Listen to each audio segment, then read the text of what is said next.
Le bien-être est devenu un terme tellement galvaudé et tellement phagocyté par le capitalisme et l'industrie justement du bien-être qu'il a perdu tout son sens. Vous le savez peut-être, mon travail avec les mots et la voix se base beaucoup sur justement la vibration, pas seulement le fond mais aussi la forme. Et parfois, quand les mots sont trop utilisés, ils sont complètement détournés en fait de leur signification profonde et ils nous amènent à suivre des voies toutes tracées sans savoir ce que ça signifie vraiment pour nous et sans réouvrir la porte de qu'est-ce qu'on peut créer à partir de ça. Donc le mot bien-être prend tellement de facettes différentes selon chacun d'entre nous.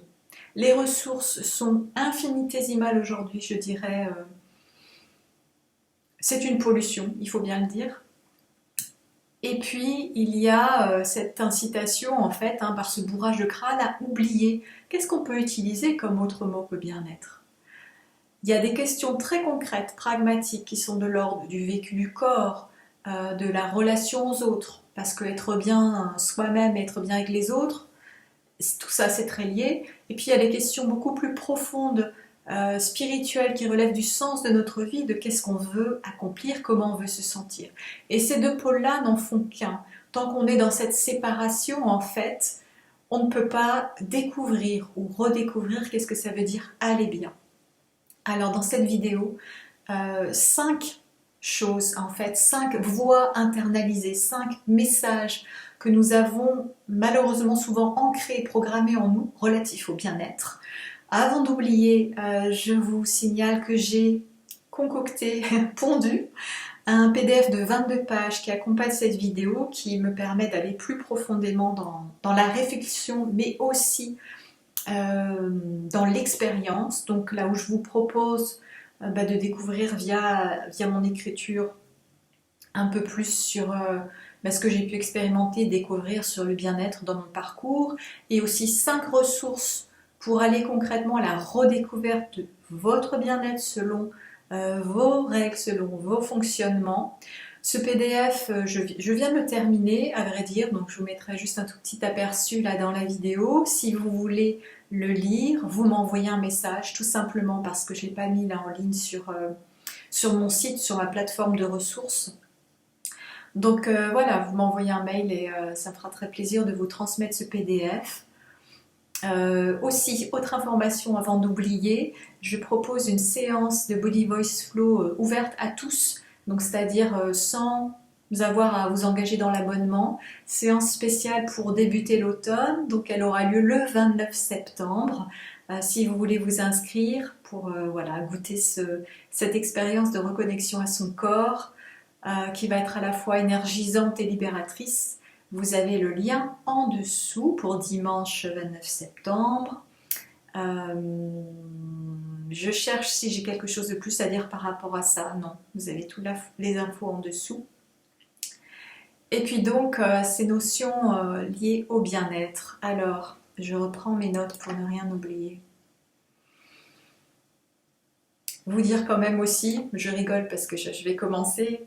Alors évidemment, c'est un petit clin d'œil en fait à mes abonnés qui se reconnaissent comme neurodivergents, HPI atypiques.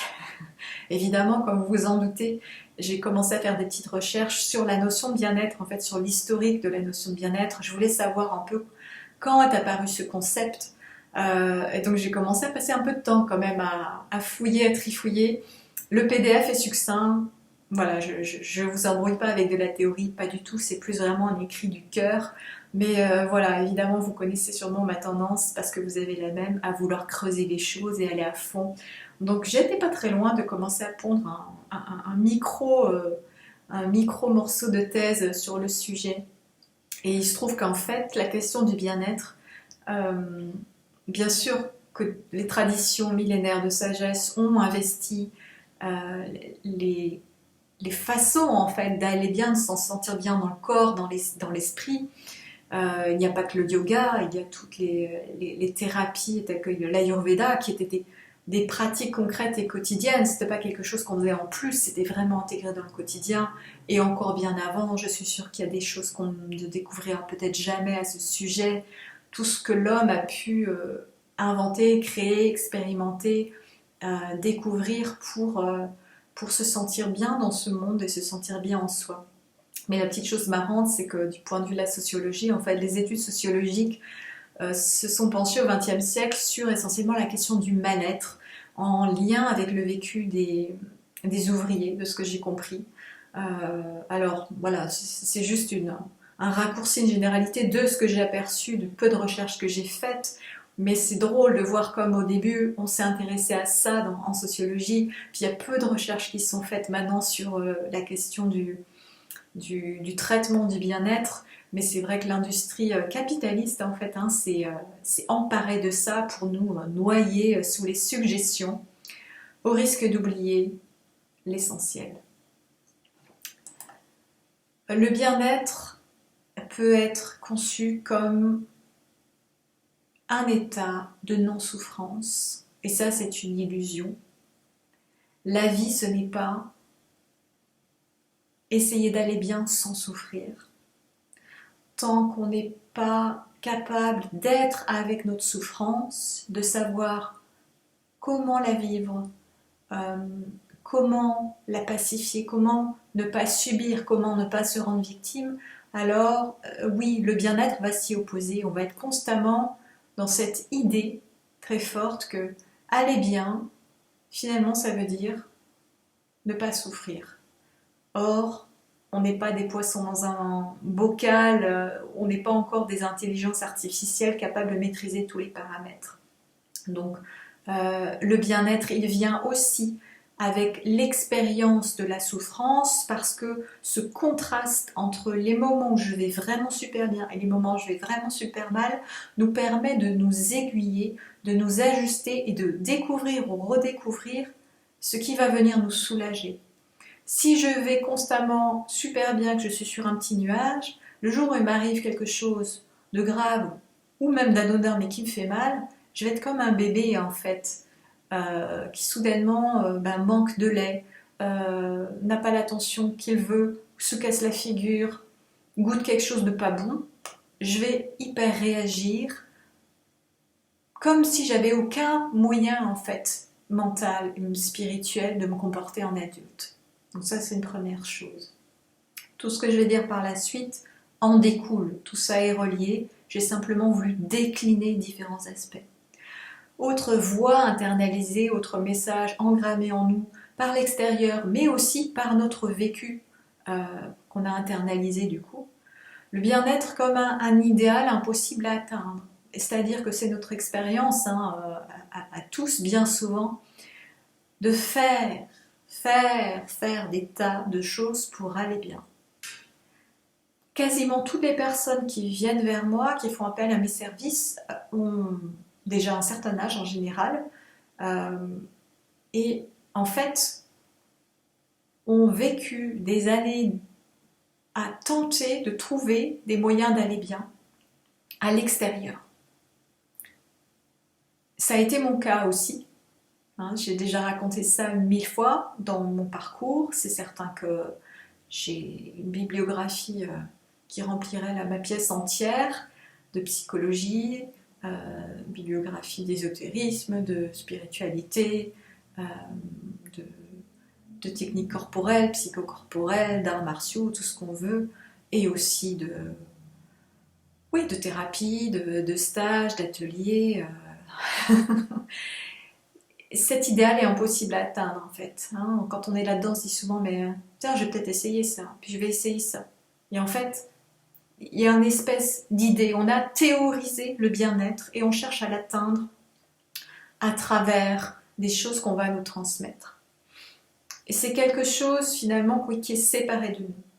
Troisième voie internalisée relative au bien-être, troisième idée, le bien-être considéré comme une condition du coup extérieure à notre humanité. Et là j'en viens à en fait la racine de notre souffrance, c'est l'illusion de la séparation, c'est-à-dire la croyance que notre bonheur, notre bien-être, notre paix dépend des conditions extérieures. Et l'oubli que être humain, ça n'est pas tendre vers une perfection humaine qui serait aller bien comme un légume finalement, 100% du temps. c'est être capable de se saisir de l'expérience pour l'intégrer et ensuite lâcher prise et se désidentifier de ce que l'on vit, dans le sens où oui, ça peut faire mal, oui, ça peut être douloureux, mais non, ça ne me condamne pas à n'être que ça. Et je ne suis pas conditionnée par mon passé. Mon bien-être présent ne dépend pas de ce qui s'est passé auparavant. Et vous avez le choix, j'ai le choix, nous avons le choix à chaque moment, hein, de se dire que de toute façon, étant donné ce qui a été vécu, je ne pourrais pas dans cette vie-ci aller bien. C'est quelque chose qui en fait ne peut concerner que des, je sais pas, des gens très avancés ou qui ont eu une vie facilitée, qui n'ont pas eu de grands malheurs ou de traumas et en fait pour eux ça s'écoule tranquillement. Ça c'est vraiment une grave erreur en fait, hein. C'est vrai que chacun a ses épreuves de vie et en fait comparer le bien-être de chacun, la souffrance de chacun, ça n'a aucun sens. Quatrième idée internalisée, le bien-être qui est détourné pour s'allier avec l'ego anxieux. Ça découle directement de ce que je viens de dire. Si vous avez vécu des traumas, si vous êtes encore en situation de stress post-traumatique ou stress post-traumatique complexe, vous avez des blessures émotionnelles qui ne sont pas métabolisées, qui ne sont pas intégrées, c'est encore un peu, ça marine encore un peu. Il y a un processus qui se fait, ça demande du temps, ça demande des ressources, ça demande de croire en son corps, croire en sa voix personnelle et je dirais s'allier avec la vie. Or, quand on a vécu des choses très douloureuses, très marquantes, le mental, c'est comme le diable en fait, ça tente de s'allier avec l'ego anxieux.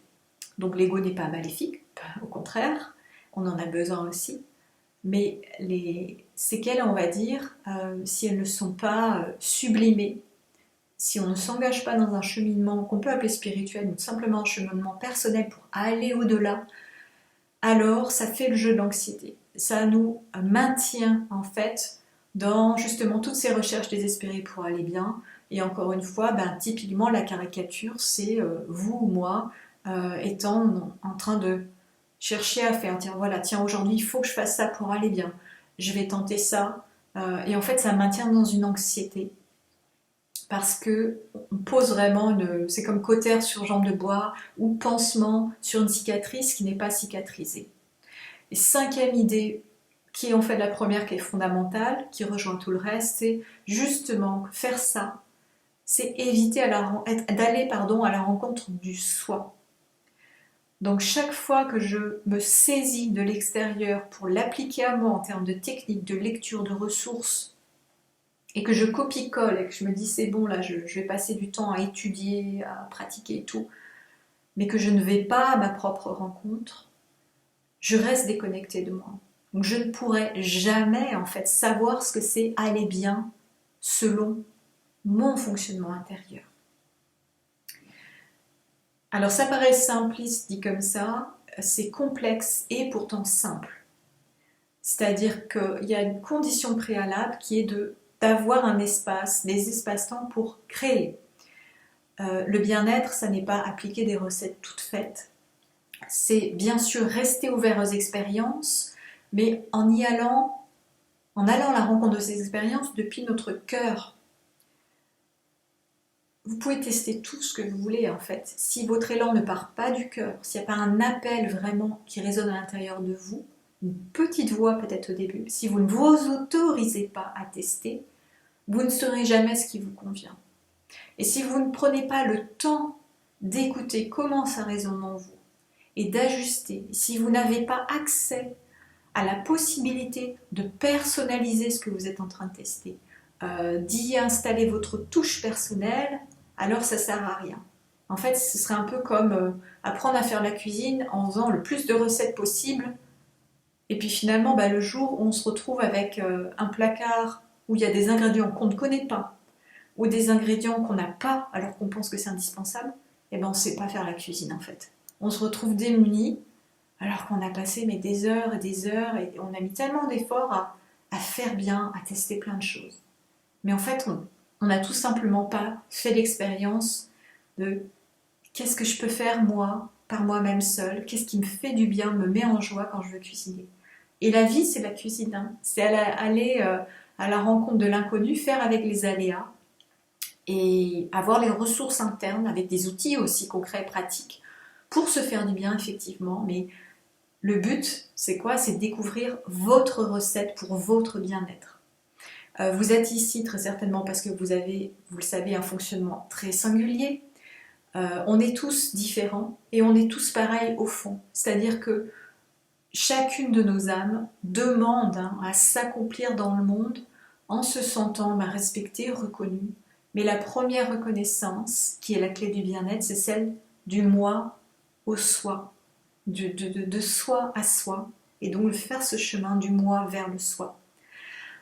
J'aurais beaucoup à dire là-dessus, c'est pour ça que j'ai fait ce PDF qui approfondit un peu plus. C'est aussi parce que je sais que vous êtes nombreux à apprécier de prendre le temps de lire, de relire, parce que le rythme des mots écrits, c'est autre chose. Pour les personnes TDAH qui me suivent, ben voilà, c'est plus facile pour vous aussi d'avoir des choses écrites noir sur blanc et puis des listes et des mots-clés. Donc voilà, si vous êtes intéressé par ce PDF que j'ai appelé Remettre du sens dans son corps, dans son cœur et remettre son corps en santé, c'est-à-dire savoir le sentir, envoyez-moi un message si vous souhaitez le recevoir. Et puis, si vous êtes intéressé par la séance spéciale ouverte à tous de Body Voice Flow le dimanche 29 septembre, vous avez le lien en dessous pour vous inscrire. Je vous dis à très bientôt. Merci pour vos abonnements, vos likes et vos partages. Prenez soin de votre voix VOX et VOIE.